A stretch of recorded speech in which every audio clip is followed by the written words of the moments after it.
the game was fantastic. Well played by both teams. We all had a lot of fun. It was great to watch. Very talented players. We have ongoing negotiations in Iran and with Iran. That hasn't stopped. And we could have at least an idea by 1 or 2 days from now, but I think it's going well. The blockade continues to hold 100%. Nothing is getting through our blockade. No oil, no income, no nothing. Nothing's getting through the blockade. We have our great Secretary of the Interior, and we have Lee Zeldin, as you know, Environment, and you might give him a little update on what we're doing with a few different things, as long as we're here with the news, with the media. They're being very nice tonight, the media. In California, I hear they speeded the process up a little bit, and they had a good result, one good result out of two. Doug, would you like to say a couple of words? Well, I would just say on the Middle East, President Trump has all the leverage, and I'm confident we're going to come out of this with a great deal. In terms of getting ready for the spectacular celebration of our amazing country, our 250th, with President Trump's Safe and Beautiful in D.C., what's been accomplished.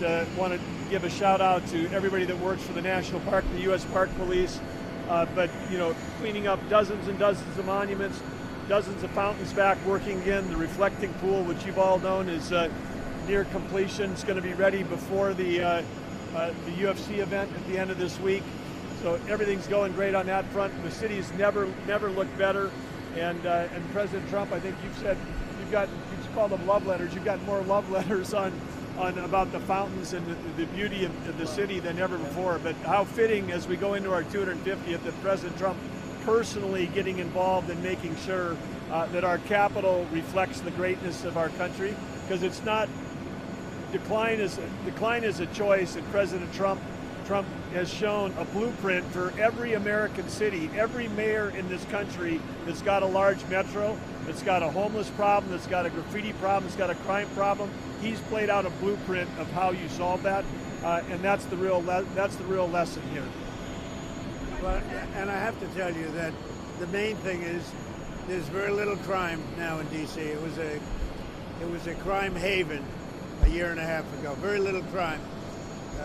Soon I think it'll be almost no crime whatsoever. So I want to thank really the National Guard, the D.C. Police. We work very closely with them, and they do as we ask, and they've been terrific, really terrific. And we have very, very little crime. Also, Memphis, and if you look at New Orleans in Louisiana, they're down 77%. Memphis is down 74%. And I would say D.C. is down 95%.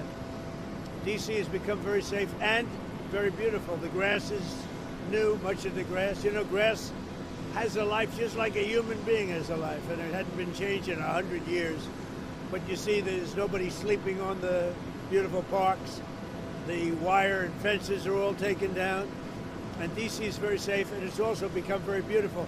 The reflective lake, as we call it, the beautiful reflective lake. I mean, it's like a mirror, and that's filling up now, still filling up.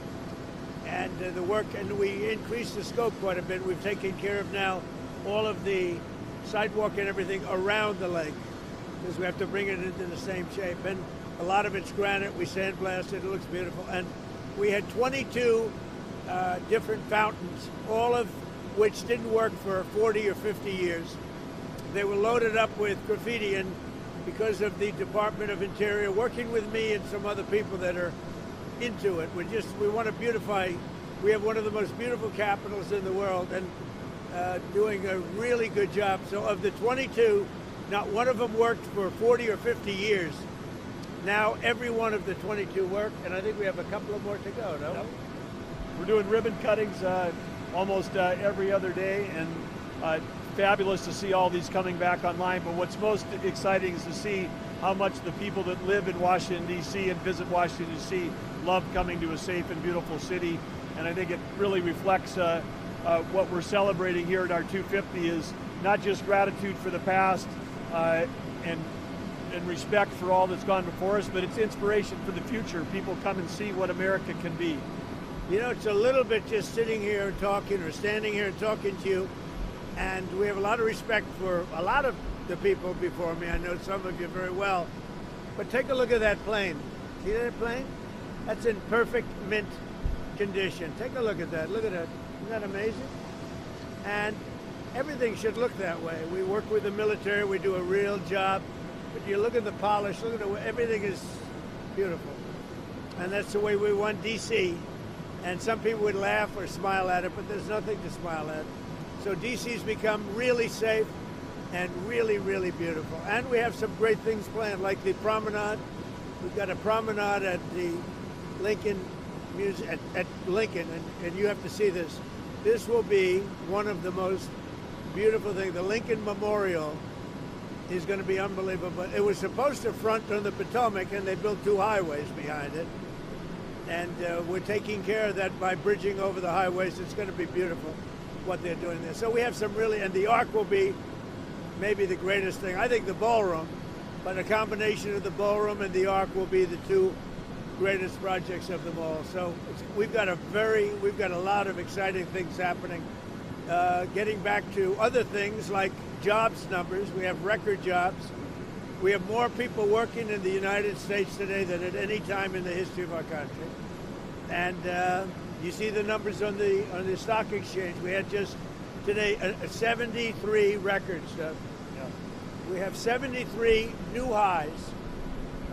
So out of my short 1.5 years, we've had 73 brand new highs on the various stock exchanges, and that's a record. Nobody's ever had anything like that, and that's during a military conflict.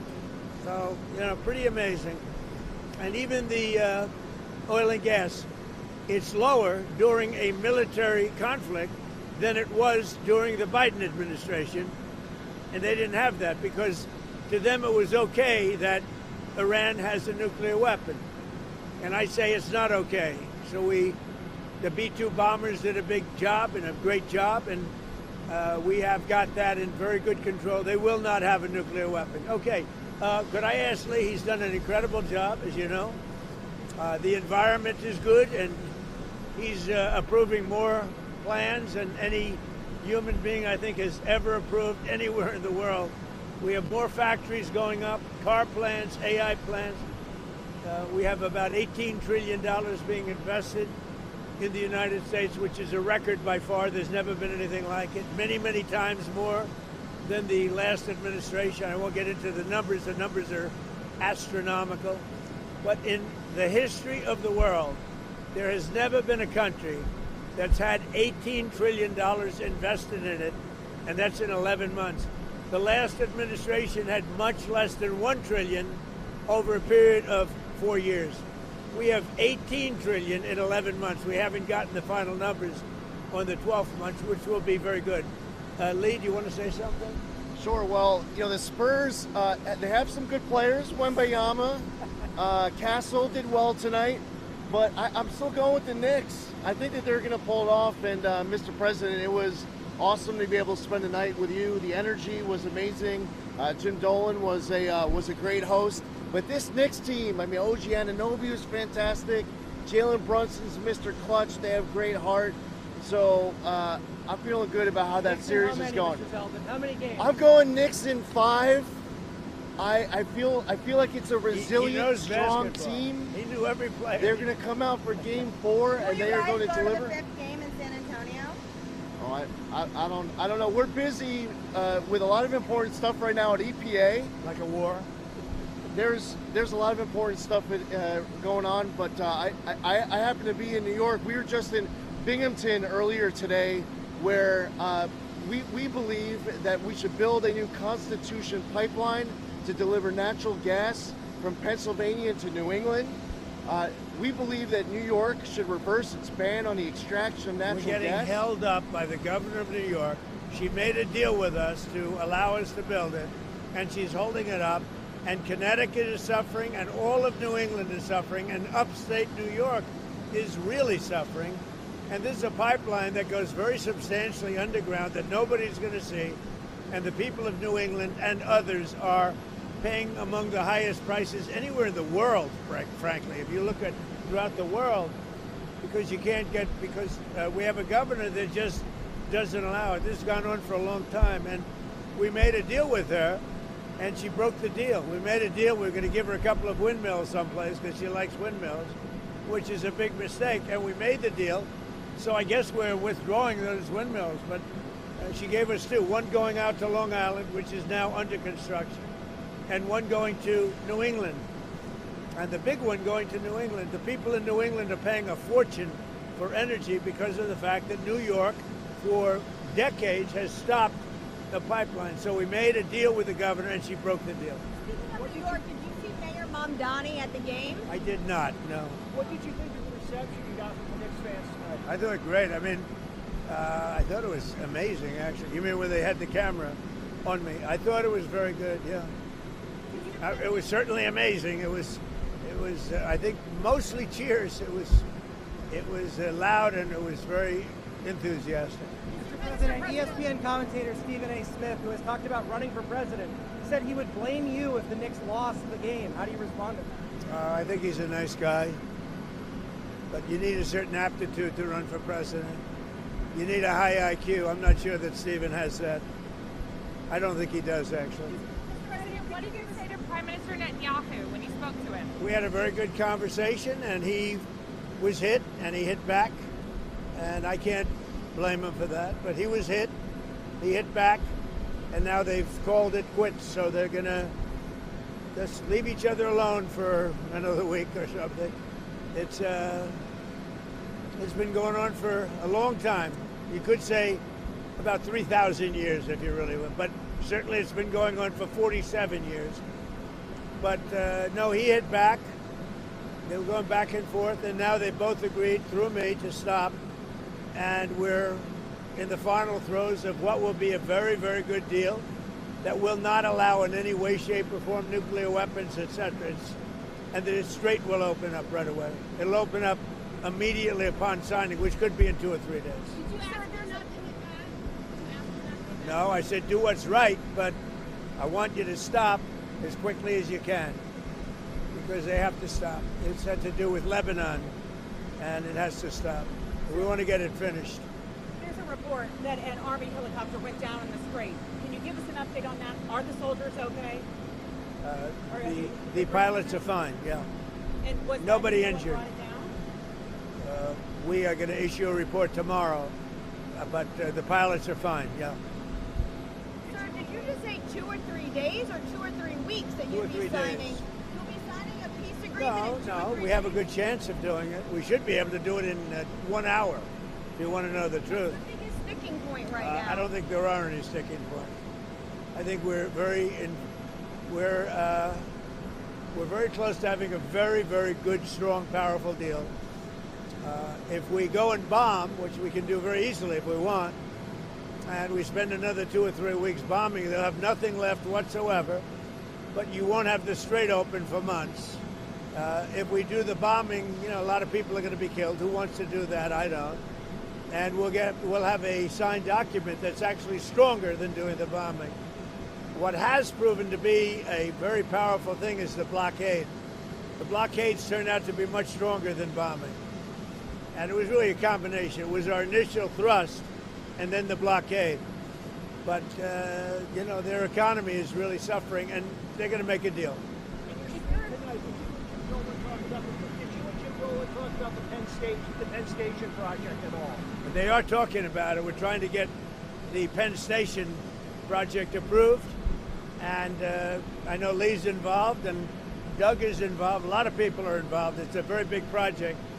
It's the rail station in New York. When we were sitting with Mr. Rowland tonight, did you and him talk about it at all? Or? We did. We talked about it. He's a friend of mine for a long time, and he's a great guy. He's done a fantastic job. What did you and Adam Silver talk about? Also at the game What did you tonight. and Commissioner Silver talk No, about? he came over to pay his respects. As president, he came over. We talked a little bit about the NBA and about the game, and the game's changed. I said it's gotten rougher, which is a good thing, not a bad thing. It's gotten rougher. When you look at the way they guard people now, I don't remember them doing that 10 years ago. And he knows a lot about basketball, but it's good. It's good for the game. Do you It's, think the NBA has it's a turned tougher away game. from the left-wing stuff that they were getting criticized for? Well, it's a little left wing. Yeah, I think so. It tends to be a little bit left wing, but it's great entertainment. Great. Is there an oil or gasoline price, sir, in this conflict that would prompt you to release more from this strategic petroleum reserve? Well, we are, and we are releasing more from a lot of oil's coming out of the Hormuz Strait. A lot of it is coming out, and if you notice, the price is not very high, relatively speaking. I mean, it's lower than during the Biden administration, and he wasn't stopping a country from having a nuclear weapon. He didn't even know what we were talking about, because they had a very failed, the JCPOA was an absolutely failed agreement. There was a road to a nuclear weapon. See, we're the exact opposite. We are a road to absolutely no nuclear weapon. They were a road to a nuclear weapon. So we have that, we're very far advanced. A federal judge today struck down the $100,000 fee for the H-1B visas, saying you need congressional approval. Are you going to push for Congress to do this? These federal judges are really giving us a hard time. It's really crazy what's going on with the court system. They are giving us a very, very hard time, and they shouldn't be doing it. They're hurting our country very badly. Thank you very much, everybody. Thank you. What did you